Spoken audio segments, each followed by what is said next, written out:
தென்கிழக்கு சுமார் 240 கிலோமீட்டர் தொலைவிலும் நிலை கொண்டுள்ளது. இது கடந்த 6 மணி நேரத்தில் மணிக்கு 11 கிலோமீட்டர் வேகத்தில் நகர்ந்துள்ளது. தற்பொழுது இதில் காற்றின் வேகம் 105 முதல் 115 கிலோமீட்டர் வேகத்தில் இருக்கிறது.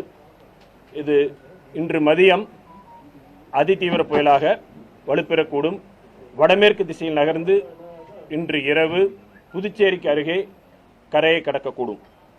இதன் காரணமாக தமிழகம் மற்றும் புதுவையில் அடுத்து வரும் 2 தினங்களுக்கு பரவலாக மழை பெய்யக்கூடும்.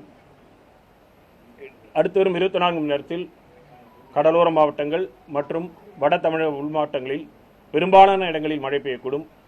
கனமழை பொறுத்தவரையில் தஞ்சாவூர், திருவாரூர், நாகப்பட்டினம், கடலூர், சென்னை, காஞ்சிபுரம், செங்கல்பட்டு, மயிலாடுதுறை, அரியலூர், பெரம்பலூர், கள்ளக்குறிச்சி, விழுப்புரம், திருவண்ணாமலை, புதுச்சேரி மற்றும் காரைக்கால் இந்த மாவட்டங்களில் பரவலாக மழை பெய்யக்கூடும். ஒரு சில இடங்களில் கனமுதல் மிக கனமழை பெய்யக்கூடும். ஓரிரு இடங்களில் அதி கனமழையும் பெய்யக்கூடும்.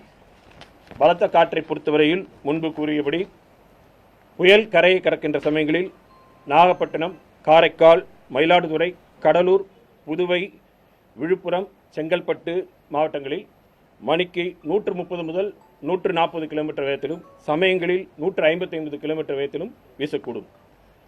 மேலும் திருவாரூர், காஞ்சிபுரம், சென்னை, திருவள்ளூர் மாவட்டங்களில் மணிக்கு 80 முதல் 90 கிலோமீட்டர் வேகத்தில் சமயங்களில் 100 கிலோமீட்டர் வேகத்தில் வீசக்கூடும். கடல் நிலையை பொறுத்தவரை கடல் இன்று இரவு வரை தொடர்ந்து கொந்தளிப்பாக காணப்படும். மீனவர்கள் கடலுக்கு செல்ல வேண்டாம் என்று அறிவுறுத்தப்படுகிறார்கள். கடந்த 24 மணி நேரத்தில் அதிகபட்சமாக சென்னையில் 16 சென்டிமீட்டர் மழை பதிவாகியுள்ளது.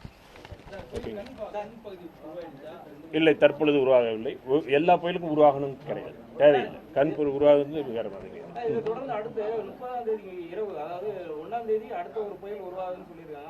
தற்பொழுது நிலையில் இந்த புயல் முதல் கவனிப்போம். இதுவே இன்னும் முடியல. அதுக்கப்புறம் அதை பற்றி தெளிவே தெரிவிப்படுத்தும். ஓகே, 29ஆம் தேதி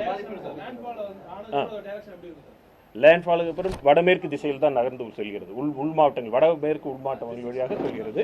அந்த டிஸ்ட்ரிக்ட் முதல்ல சொன்ன மாதிரி அதே உங்களுக்கு இருக்கிற மாதிரி இது இருந்தால் அரியலூர், பெரம்பலூர், கள்ளக்குறிச்சி, விழுப்புரம் வழியாக உள்ளது. காற்றின் வேகம், லேண்ட்ஃபால் வேகம் என்று சொல்லிடுறோம். இப்போ முதல்ல சொன்ன மாதிரி கடல் அந்த விழுகின்ற பொழுது 130 140 கிலோமீட்டர், சமயங்கள் 155 கிலோமீட்டர் வரைக்கும் வீசக்கூடும். அந்த பகுதிகளுக்கு போஸ்ட் லேண்ட்ஃபால் என்ற அவுட்லுக் வந்து திறப்படும். தொடர்ந்து கண்காணித்து திறப்படும். அடுத்து தீவிர புயல் நிவர் தற்பொழுது சென்னைக்கு தென்கிழக்கே சுமார் 300 கிலோமீட்டர் தொலைவிலும், புதுவைக்கு தென்கிழக்கே சுமார் 250 கிலோமீட்டர் தொலைவிலும், கடலூருக்கு தென்கிழக்கே சுமார் 240 கிலோமீட்டர் தொலைவிலும் நிலை கொண்டுள்ளது. இது கடந்த 6 மணி நேரத்தில் மணிக்கு 11 கிலோமீட்டர் வேகத்தில் நகர்ந்து வருகிறது. இதில் தற்பொழுது காற்றின் வேகமானது 105 முதல் 115 கிலோமீட்டர் வேகத்தில் இருக்கிறது. இது தொடர்ந்து இன்று மதியம் அதிதீவிர புயலாக வலுப்பெற்று வடமேற்கு திசையில் நகர்ந்து புதுவைக்கு அருகே இன்று இரவு கரையை கடக்கக்கூடும். இதன் காரணமாக தமிழகம் மற்றும் புதுவையில் 27ஆம் தேதி வரை மழை தொடரும். அடுத்து வரும் 24 மணி நேரத்தில் கடலோர மாவட்டங்கள் மற்றும் வட தமிழக உள் மாவட்டங்களில் பெரும்பாலான இடங்களில் மழை பெய்யக்கூடும். கனமழை பொறுத்தவரையில் நாகை, தஞ்சாவூர், திருவாரூர், கடலூர், சென்னை, காஞ்சிபுரம், செங்கல்பட்டு, மயிலாடுதுறை, அரியலூர், பெரம்பலூர், கள்ளக்குறிச்சி, விழுப்புரம், திருவண்ணாமலை மற்றும் புதுச்சேரி, காரைக்கால் ஆகிய மாவட்டங்களில் ஒரு சில இடங்களில் கனமழையும், ஓரிரு இடங்களில் கனமுதல் மிக கனமழையும் அதி கனமழையும் பெய்யக்கூடும். பலத்த காற்றை பொறுத்தவரையில் முன்பு கூறியபடி புயல் கரையை கடக்கின்ற சமயங்களில் நாகை, காரைக்கால், மயிலாடுதுறை, கடலூர், புதுவை, விழுப்புரம், செங்கல்பட்டு மாவட்டங்களில் மணிக்கு 130 முதல் 140 கிலோமீட்டர் வேகத்திலும் சமயத்தில் 155 கிலோமீட்டர் வேகத்திலும் வீசக்கூடும். திருவாரூர், காஞ்சிபுரம், சென்னை, திருவள்ளூர் மாவட்டங்களில் 80 முதல் 90 கிலோமீட்டர் வேகத்திலும் சமயங்கள் 100 கிலோமீட்டர் வேகத்திலும் பலத்த காற்று வீசக்கூடும். இதுவரைக்கும் தற்பொழுதுள்ள நிலவரப்படி நமக்கு வானிலை மையம் கணித்துள்ள பகுதிப்படி இந்த பகுதிகளில் நமக்கு வானிலை இதில் கொடுத்துருக்குறோம். நம்ம காற்றின் இது இருக்கும். தொடர்ந்து நம்ம இது கணித்து கொண்டிருக்கிறோம், அதை கொடுத்துருக்குறோம். ஓகே, அடுத்து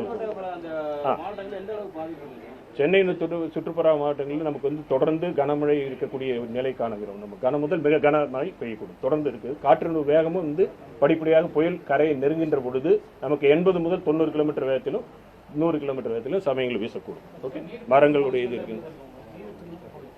நீர்பிடிப்பு எல்லா இடத்துல மழை இருக்குது. நமக்கு தொடர்ந்து பரவலாக நமக்கு மழை இருந்து கொண்டு இருக்குது. நீங்கள் பார்த்தீங்கன்னா சென்னை பொறுத்த வரைக்கும் கடந்த 24 மணி நேரத்தில் வந்து 16 சென்டிமீட்டர் சென்னையில்.